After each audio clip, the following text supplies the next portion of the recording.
직구로 물건 싸게 사서 아, 나 쇼핑 좀 잘하는데? 하고 뿌듯했던 경험 다들 한 번쯤은 있으시죠? 근데요, 만약에 그 물건에 생각지도 못한 심각한 문제가 생긴다면 과연 우리는 제대로 보호받을 수 있을까요?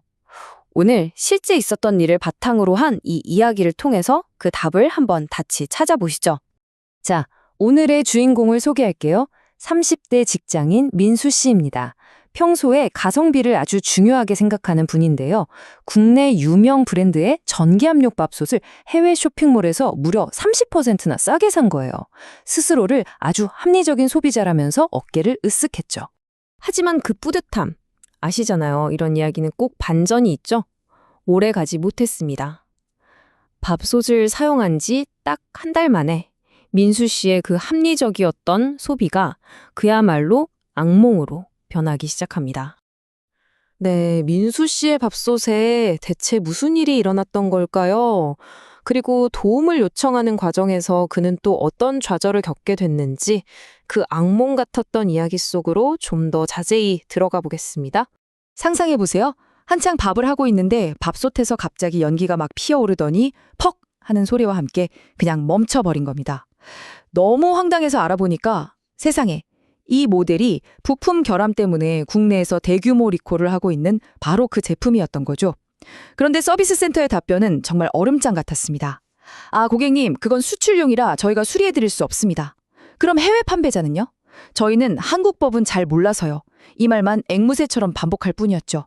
민수 씨는 완전히 사방이 꽉 막힌 기분이었을 겁니다.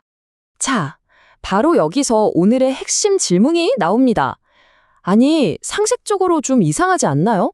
같은 회사에서 만들었고 심지어 국내에선 리콜까지 하는 똑같은 제품인데 왜 해외에서 샀다는 그 이유 하나만으로 민수 씨는 아무런 보호도 받지 못하는 걸까요? 이 법적인 미스터리, 지금부터 한번 파헤쳐 보겠습니다. 민수 씨가 겪는 이 어려움의 가장 핵심에는요, 바로 국제재판관할권이라는 조금은 낯선 법률 개념이 자리 잡고 있습니다. 이게 대체 무슨 의미일까요? 아주 간단하게 말하면 이런 거예요. 이 문제를 대체 어느 나라 법정에서 다룰 거냐? 이걸 정하는 규칙입니다. 우리는 보통 한국에서 피해를 봤으니까 당연히 한국 법원에서 해결할 수 있다고 생각하잖아요. 하지만 국경을 막 넘나드는 이 온라인 쇼핑의 세계에서는 이 문제가 그렇게 간단하지가 않다는 거죠. 이 원칙을 가장 확실하게 이해하려면 실제 대법원 판례를 하나 살펴보는 게 제일 좋습니다. 흥미롭게도 이건 민수 씨와는 상황이 완전히 정반대인 사건인데요. 바로 이 판결 속에 왜 민수 씨가 보호받기 어려운지에 대한 명쾌한 해답, 그러니까 국제거래의 책임 소재를 가리는 핵심 원리가 담겨 있습니다. 자, 이 슬라이드를 한번 보시죠. 한국 회사가 만든 밥솥이 미국 플로리다에서 불을 냈어요. 그래서 미국 법원은 당연히 한국 회사에 책임이 있다고 판결했죠. 여기까지는 뭐 당연한 거 아닌가 싶죠? 그런데 놀랍게도 우리나라 대법원에서 그 판결을 인정하지 않았습니다. 왜 그랬을까요? 대법원의 판단 기준은 아주 명확한 두 단계 질문으로 이루어져 있습니다. 첫째, 이 회사 정말로 이 지역과 실질적인 관련이 있나? 그리고 둘째, 이 회사가 여기서 소송당할 거라고 충분히 예상할 수 있었나? 이 두 가지 질문에 모두 그렇다고 답할 수 있어야만 한다는 겁니다. 이 사건에 한번 대입해 볼까요? 한국 회사는 플로리다가 아니라 뉴욕에 있는 유통업체에 물건을 팔았을 뿐이에요. 플로리다 소비자들에게 직접 물건을 팔려고 마케팅 활동 같은 걸 한 적이 없었던 거죠. 그래서 대법원은 실질적 관련성이 부족하고 소송을 예견할 수도 없었기 때문에 플로리다 법원이 이 사건을 재판할 권한이 없다고 본 겁니다. 자, 그럼 이 좀 복잡해 보이는 법원의 논리가 민수 씨, 그리고 바로 우리들, 그러니까 여러분의 온라인 쇼핑에 어떤 의미를 갖는지 한번 직접적으로 연결해 보겠습니다. 바로 이 슬라이드가 우리가 마주한 냉정한 현실을 보여줍니다. 민수 씨가 물건을 산 그 해외 사이트가 뭐 한국어 지원이라든지 한국으로 직접 배송해 준다고 홍보하는 것처럼 한국 소비자를 겨냥한 활동을 하지 않았다면 실질적 관련성이 약하다고 판단될 가능성이 아주 높은 거죠. 결론적으로는 법적으로는요. 한국 법원에 소송을 거는 것부터가 너무 어렵다는 뜻입니다.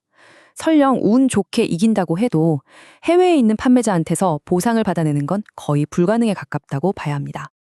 아니, 법적으로 해결하는 게 이렇게나 어렵다면 우리는 그럼 어떻게 해야 할까요? 이제 문제점에서 벗어나서 결제 버튼을 누르기 바로 전에 우리 스스로를 보호할 수 있는 아주 현실적이고 실용적인 방법들을 알아보겠습니다. 이게 어쩌면 가장 중요할 수도 있어요. 첫 번째 팁입니다. 요즘 많이 쓰시는 알리나 테무 같은 거대 해외 플랫폼을 이용할 때 정부가 의무적으로 지정하게 한 국내 대리인이 있는지 꼭 확인하세요. 국내 대리인이 있으면 문제가 생겼을 때 연락하기도 훨씬 쉽고 우리나라 법을 적용해달라고 주장하기도 훨씬 수월해집니다. 혼자서 끙끙 앓지 마세요. 한국소비자원에서 운영하는 이 국제거래 소비자 포털이라는 곳을 꼭 기억해 두세요. 즐겨찾기 해놓으시면 더 좋고요. 여기 가면 사기 사이트 정보도 얻을 수 있고 분쟁이 생겼을 때 전문가 상담과 도움까지 받을 수 있는 아주 유용한 창고입니다. 만약에 신용카드로 결제했다면 우리에겐 차지백이라는 아주 강력한 무기가 있습니다. 판매자가 환불을 계속 거부할 때 카드사에 직접 이 결제 취소해주세요 라고 요청하는 제도죠. 하지만 여기서 핵심은 시간입니다. 보통 결제한 날로부터 120일 안에만 신청할 수 있다는 점. 이 숫자 절대로 잊으시면 안 돼요. 특히 비싼 전자제품 직구할 때 정말 중요한 팁입니다. 단순히 모델명이 같다고 해서 국내에서 AS를 받을 수 있는 게 절대 아니에요. 구매한 나라와 상관없이 전 세계 어디서든 공식 수리를 보장해주는 월드 워런티 마크가 있는지 이걸 반드시 확인해야 합니다. 해외 직구의 저렴한 가격표는 분명히 매력적이죠. 하지만 오늘 우리가 살펴본 것처럼 그 숫자 뒤에는 법적인 보호를 받지 못할 수도 있다는 눈에 보이지 않는 위험 비용이 숨어 있을 수 있습니다. 앞으로 여러분이 장바구니를 채우실 때 눈에 보이는 가격뿐만 아니라 이 숨겨진 비용까지 고려해보는 그런 현명한 소비자가 되시기를 바랍니다.